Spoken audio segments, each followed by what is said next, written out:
Good morning. Look at those fucking muscles. Holy shit. Wow. Look at that Wow. face. Look at you. You bloody handsome man you are. That's like God created a cut-off sleeve, Ben, Yeah, for this arms was like that. made by God. God loves a Dude, bit your of cheek. your deltoids have deltoids. What a That's way to start the incredible. interview. Thank you, sir. Yeah, I've been working Holy pretty hard on shit. them. Appreciate But that. I gotta say, homie on the left looks like he's jacked as well. You guys do MMA or something? No, I just like donuts. I just shape You it like well. I hold it well. Yeah, really well I'm donut obsessed. shaped. I'm obsessed with MMA, and you guys have some great fighters down there, and a great fight coming up as well. We actually have a local boy that fought quite recently that did quite well from where we are, just near Oh Sydney. wow. Yeah. Oh wow. Well, Israel Adesanya's fighting down there really soon. There's a big fight. Have Not you sure. ever dabbled yourself? I did when I was younger. This is kind of before MMA was a thing. But I really was into MMA when the tapes when we first started watching them on like DVDs and stuff. And it was like a sumo wrestler would fight a karate guy, and a boxer Yeah. would fight jujitsu, and Yeah. I was Proper mixed into it. martial arts. Yeah, yeah. And now I've really gotten back into it over the past few years. I It's used to great. love that concept of the whole mixed martial arts, and some of them weren't even martial artists. Like I used to love, what was his name? Was it Tank Abbott? And there's like, what's his style? And he's like, he's a street fighter. I was like, yeah, Street fight. okay. Yeah. He just Exactly. gets in fights in the street. Exactly. I love that too. I mean, it's because there was always that conversation when we were kids, like, what's better, karate or kung fu or boxing? Would a boxer beat up a wrestler? And Yeah. now we know. Now we know. Uh, where do you stand on that? Like, I feel like the jujitsu seems to be the one that everyone goes to as being like jujitsu is the one that wins, but as long as you can get like grappling, otherwise, when it's Yeah. like straight up contact, like striking, Mhm. that's a different field altogether. The thing is, though, the strikers are getting so good at defending against takedowns. So you can have somebody like Sean O'Malley or something that just puts your lights out. I mean, he just had this crazy fight against Aljamain Sterling, and who's an incredible uh, grappler. I don't know if his jujitsu is his specialty, but anyway, he gets people to the ground and just submits them. But O'Malley was just fucking knocked his ass out. It was incredible. What a fight. Yeah, there's some insane hits in some of those matches, and it's just like, how do you get up after that? Yeah, that's the thing that kills me when you see the guys that just like it's a straight up uppercut. They're on the ground, seemingly out, and then Yeah. gives them like 3 seconds. They're like, oh, well, I guess I better go up now and just go again. I'm out Or instantly. the face, like a knee to the face, and then they come back going the fight, or an elbow. I would be in the hospital after maybe, I mean, I don't think I would last 12 seconds. Yeah, I bump my head and I'm done. I'm out. Yeah, They're there with yeah, their nose plastered on their face and they're fine. I got a lot of respect for those folks. They kick ass, So, literally. given that, I mean, you got to kind of stay looking. You can't do what you do, being beaten up and bloodied and smashed in the face. What do you do to keep yourself fit? What's your go-to regime? Well, I'll tell you my big secret. Oh, this would be good. I need this. I'm gonna write a book one day, man. It's gonna be this. No, the secret, first of all, is having a really healthy mother who taught me from a very young age, like, kind of those basic things a lot of people don't get taught, like, hey, it's probably not a good idea to eat white flour or white sugar, or, some of those basic things, and to eat a well-balanced, have a well-balanced diet and stuff. But some of the big things that I do is I sleep consistently. Besides this year, I've been actually one of my worst years for sleep. But sleep, I eat healthy, and I exercise. It's just the big dumb stuff, or those are the most important things. And all the people that I know that are, hit it hard, party hard, never sleep, they use it shows. So those are the first things, and then gotta just take care of yourself, brother. I'm big on But you sleep got hygiene, good. and I have questions Let me about let me that. guess how old you are. I'm gonna guess how old both of you are, and Okay. I don't have my glasses on, so I can't see. First of all, I'm gonna guess who's older. I'm gonna say Homie with the Cutoff is a little bit older. Quite younger. By Maybe about I was just 6 years, right? Yeah, I'm 6 years younger. look at the smile. Look at the smile on his face over there now. Because he's a fucking. You're both vampires, to be honest. Stuck with you motherfuckers never aging over here. I'm aging by But the you guys day. look like you're mid-20s at most. Uh, To me. You are welcome back anytime. yeah, you can come on anytime. Yeah, you're going to send you that gift basket now. 41 and 35. Oh wow, yeah. Oh, well, you're men. You're it's the magic men. of camera. Yeah, you're men. You know, we Shave got the beards and we're 12 though. So That's right. Exactly.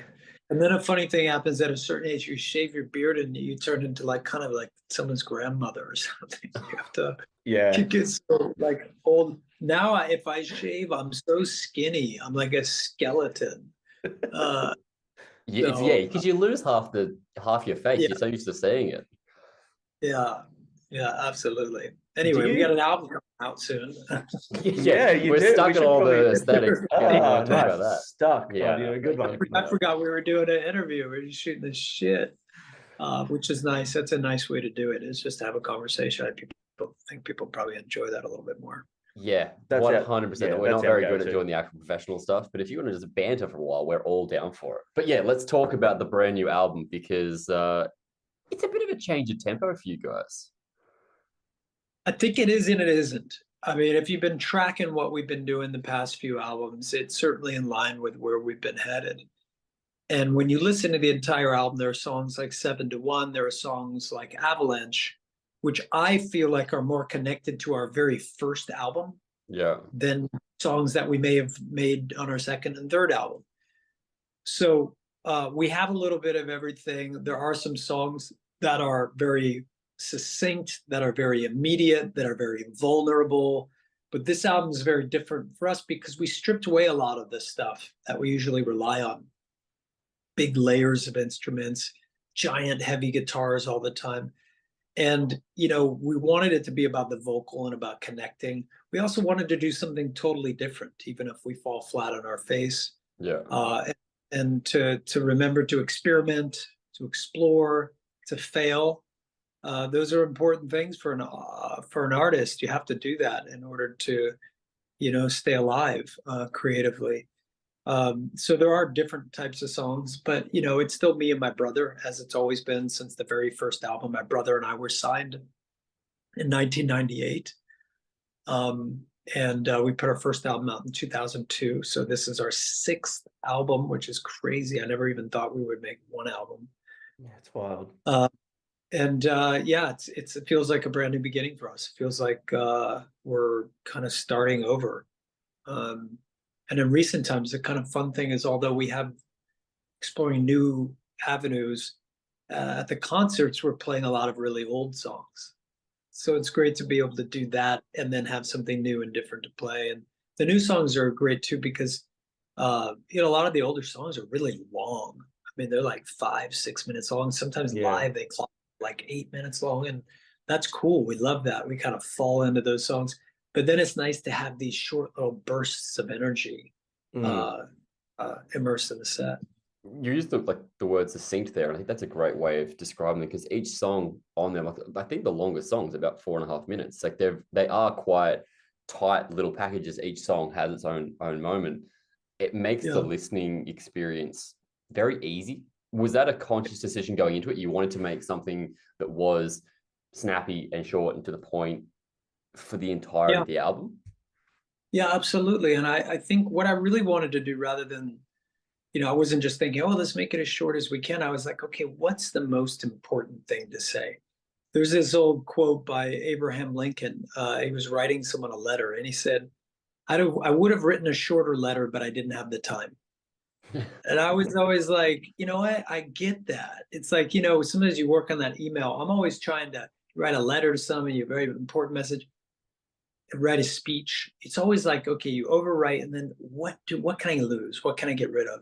Yeah. It was really the this song. Like, this album is like simple is best, simple is best, simple is best. What can we lose? Even up through mixing, it was like, what can we mute? What doesn't have to be there? Everything should earn the right to be there. Yeah. So that's where we were coming from. And yeah, like you said, it is sort of simplistic in the layers, but I think that it makes it more enjoyable sonically because there's some really big, heavy sonic moments throughout it, but it's not ever overdone. It doesn't feel like you're fighting to listen to any specific part of it. It is basically that sonic driving rhythm and the vocals, and it's so Yeah, easy to listen I to. appreciate that. I appreciate that. And my brother and I both, this is what we wanted to do. Nobody's put a gun to our head. We could do whatever we want to do. That's what's kind of great about music. There's no rules.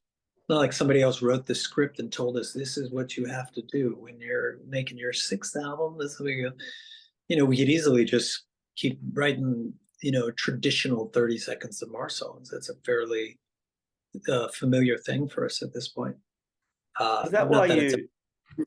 but So yeah. is that why you love doing music? Because in obviously with film and stuff, you are directed, you are told, but music, it's basically all about you and your control over what you're trying to do and say and present.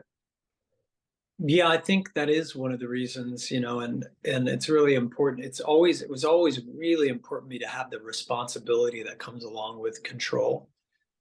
Because control is sometimes like a dirty word. Oh, you're a control freak, but actually it's quite a beautiful thing because when you have control, you have that responsibility, you're also accountable, and it forces you to carry the burden of the work of what needs to be done to finish, not just write a song. Writing a song is easy.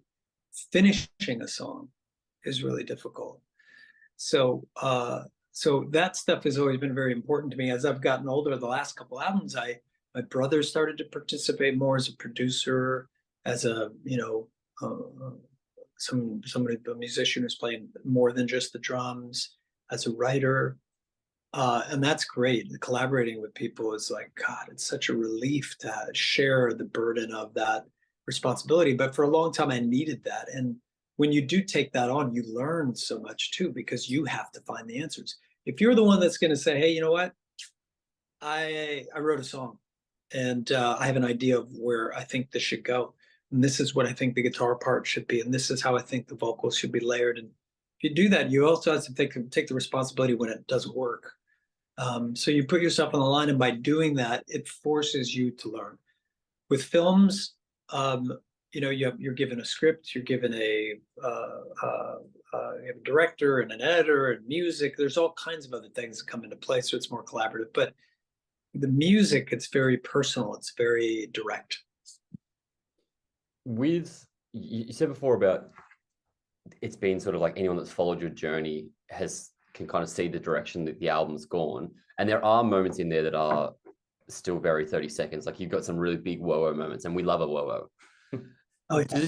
Goddamn fucking whoa-ohs, my lord. We love a whoa. I don't think I can make an out of whoa. I'd be disappointed if you did. I don't want to lie. Dude, on this album, I have pram-tams, I have whoa-ohs, I have ooh-ohs, I have, what do I have in 707? I have way. I mean, we've just done every form of the inverted whoa, the whoa. The thing with that though is that we've seen you live before, and your audience. It's such a great way of getting that audience participation, and I've never seen such a tremendous amount of audience participation from a live performance. Is that something that's considered when writing it? It being like, cool, this is the moment for the crowd to sing back to us, or is it just that what fits the song and you enjoy doing it? I always think of what songs will be like when we're standing on stage in front of an audience. I mean, really, we're very much a live touring act. That's what we do. We play shows, we play concerts, and we do travel all over the world and play overseas a lot. So those kind of like using your voice as an instrument rather than just singing a lyric is really beneficial when you're communicating across different languages and cultures and stuff. It's not like the defining reason why, but it's certainly in there as one of them.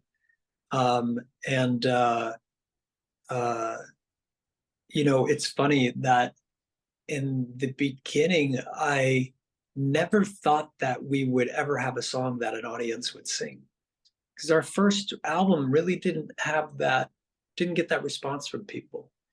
I always felt like when we played live to the first time, I never thought people liked it very much. Um, it's had a life of its own since then. But on our second album, once we got out there, there was something happened, and now, people sing so loudly and participate so much in the show. There's a lot of energy, a lot of exchange with the audience, and I love that. Yeah, it's such a cool dynamic. Yeah, for sure. Now, when talking about being on stage and the songs, being protected to the crowd on stage, and like you were saying earlier, you've been playing a lot of older songs. With the difference in the style of the music and the production and the sound of it on album, how does that go with the older songs that are much more sort of guitar, bass, drums, vocals than the newer songs? And was it hard for you to try and get those to seamlessly roll into each other through a set? Not at all, because it's especially live, it's me singing and it's Shannon playing the drums, and as long as that's what's going on, the two of us on stage, it's 30 Seconds to Mars. I mean, I really believe that if you, like an artist, whatever choice you make in that period of creativity is a valid one. It may not connect with people as deep as another choice, but it's a valid one. Even if you want to make a jazz song, or if you're a painter and all of a sudden you want to put a sculpture into your show that's mostly canvas. I mean, I think there are appropriate choices that you can make that are quite, diverse. So I don't worry about that too much. I feel like if it's Shannon, if it's me, it's 30 Seconds to Mars. I have song specific question. It's a two-part. You inspired this actually. Your favorite song on the album, and then the other side of that is you have to cut one song from the new album. What song is it? This is the hard one. Ooh. My favorite song would be 7 to 1. Same. Oh, wow. That's great to hear. Because I think it's probably the most 30 Seconds to Mars song. It feels like, that we've been running with that. Some through line in that song has been part of what we've done from the very beginning. Sure. And it was very contained song. I was just me, my brother, and our engineer, and we just worked on that song and got it done. And it's a little strange, a little mysterious. It's got a really kind of hard-hitting rhythm that drops in, and I'm pushing my vocal to the limit. So, but I have those songs on albums. On every album, we tend to have a few really darker songs, but they never really get that much attention. I mean, so sometimes instinctively when I go to write another album and I write some of those type of songs, I'll steer away from them thinking, oh, well, I don't know if, they were appreciated. Every artist has in them some desire to be loved. So, just, I think instinctually, I think, oh, maybe that's, I don't know, but people didn't seem to really want that sort of thing, so I think I stay away, but I'm glad 7 to 1's on the album. The song that I would cut would probably be it would probably be 7 to 1, because for the same reason.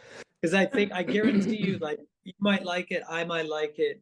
It'll be the song that gets the fewest amount of streams. It'll get the fewest amount of connectivity. Maybe the people that like it will feel it very deeply, so it's still worthy. It's still valid to put on the album.